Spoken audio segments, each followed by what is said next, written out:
بسم الله الرحمن الرحيم. مانتا ومالنتي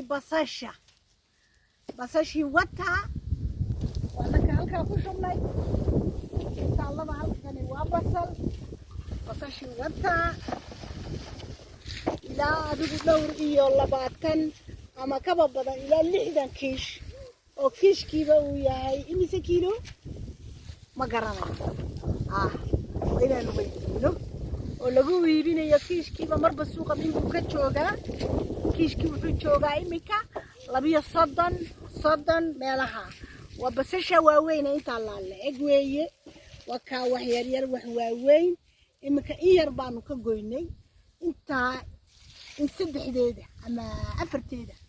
baa noo hadhay marka ma sha Allah beertu way socotaa marba wax baan ku daynaa mar waxaan ku daynaa basasha mar waxaan ku daynaa babayga lindanaanta saytuunka koostada iyo cagaarka kale saladka marka inta taasaan soo ka saarayna ka shaqeynaa alaabta ma sha Allah. السلام عليكم.